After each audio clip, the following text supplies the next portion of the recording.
क्या आपने कभी सोचा है कि भगवान से अपने मन की बात कैसे मनवाई जाए? क्या आपने कभी रात के अंधेरे में अपनी प्रार्थनाओं के जवाब की उम्मीद की है, लेकिन जवाब नहीं मिला? क्या आपने कभी ये महसूस किया है कि आपकी हर कोशिश, हर पूजा, हर मन्नत अधूरी रह जाती है? अगर हाँ, तो ये वीडियो आपके लिए है। आज हम आपको एक ऐसा रहस्य बताने जा रहे हैं जो न केवल सरल है, बल्कि इतना शक्तिशाली है कि ये आपके जीवन को बदल सकता है। यह है भगवान से अपनी बात मनवाने का सबसे आसान और प्रभावी तरीका। लेकिन सावधान, ये रहस्य सुनने के बाद आपकी सोच, आपका विश्वास और आपका जीवन हमेशा के लिए बदल जाएगा। तो तैयार हैं आप इस रहस्य को जानने के लिए? चलिए शुरू करते हैं। सबसे पहले हमें यह समझना होगा कि भगवान कौन है और महाराज जी के द्वारा भगवान की क्या व्याख्या है। महाराज जी कहते हैं, भगवान कोई ऐसी सत्ता नहीं है जो सिर्फ मंदिरों में या आसमान में रहती है। भगवान वह ऊर्जा है जो इस सृष्टि के हर कण में बसी है। वो आपके भीतर है, मेरे भीतर है, इस ब्रह्मांड की हर चीज में है।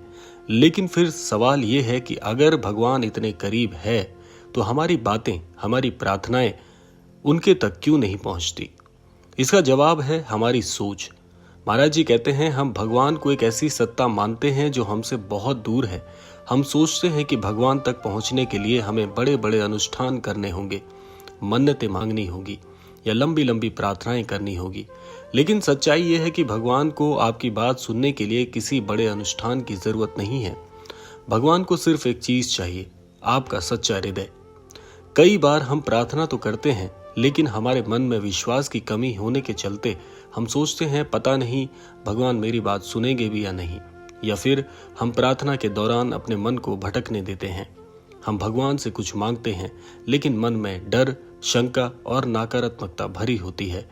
और यही वो सबसे बड़ी गलती है जो हमें भगवान से दूर कर देती है।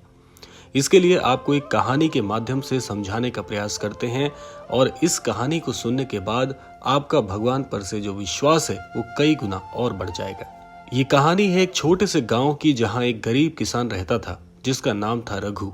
रघु बहुत मेहनती था, लेकिन उसकी जिंदगी में हमेशा मुश्किलें ही मुश्किलें रहती थी।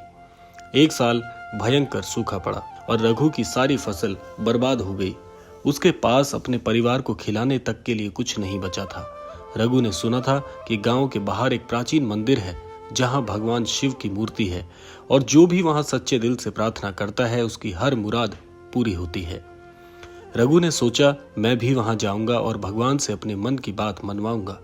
रघु मंदिर पहुंचा।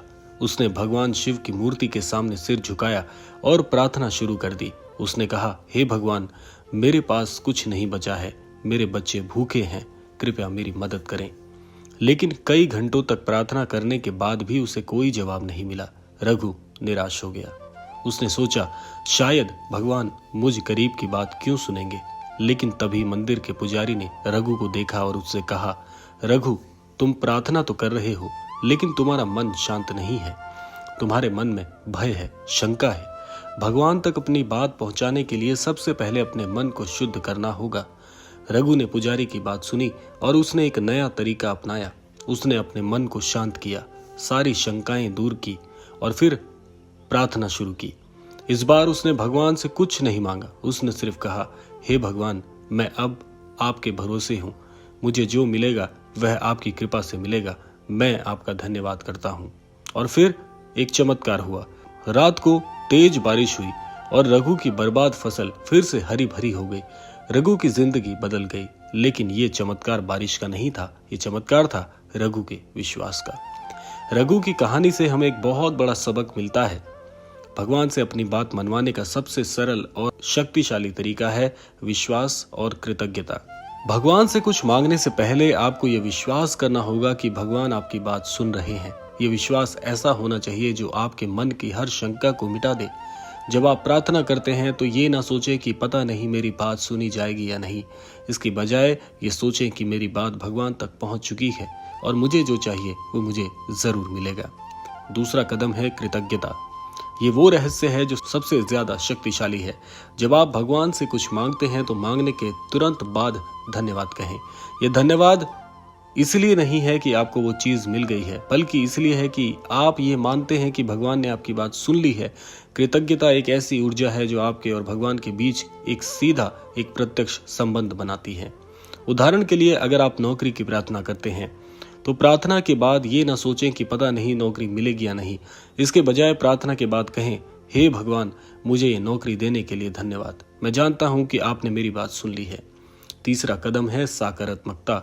आपके विचारों में सकारात्मकता होनी चाहिए। अगर आप प्रार्थना तो करते हैं लेकिन मन में नकारात्मक विचार रखते हैं, जैसे मुझे ये मिलेगा या नहीं, मेरे साथ हमेशा बुरा ही होता है, तो आपकी प्रार्थना कमजोर हो जाती है। भगवान तक अपनी बात पहुंचाने के लिए अपने विचारों को शुद्ध करें। हर दिन सकारात्मक सोचें, सकारात्मक बोलें और सकारात्मक काम करें। चौथा कदम है धैर्य। कई बार हम प्रार्थना करते हैं लेकिन हमें तुरंत जवाब की उम्मीद होती है, लेकिन भगवान का समय हमेशा सही होता है।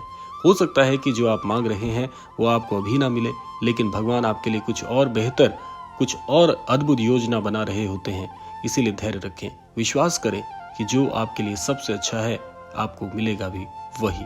अब मैं आपको कुछ ऐसे प्रत्यक्ष उपाय बता रहा हूं जिन्हें आप अपनी जिंदगी में आज से ही लागू कर सकते हैं। सबसे पहला, सुबह की प्रार्थना। हर सुबह 5 मिनट निकालें, एक शांत जगह पर बैठें, आंखें बंद करें और भगवान से बात करें। अपनी इच्छा को साफ शब्दों में कहें और फिर धन्यवाद कहें। दूसरा, एक कृतज्ञता की पुस्तिका बना लें।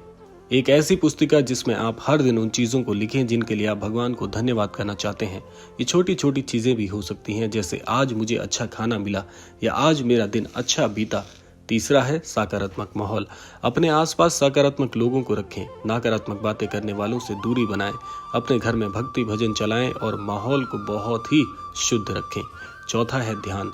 हर दिन 10 मिनट का ध्यान करें। ध्यान आपके मन को शांत करता है और आपके विश्वास को मजबूत करता है। तो अब आप जान चुके हैं भगवान से अपनी बात को मनवाने का सबसे सरल और शक्तिशाली तरीका। ये तरीका है विश्वास, कृतज्ञता, सकारात्मकता और धैर्य।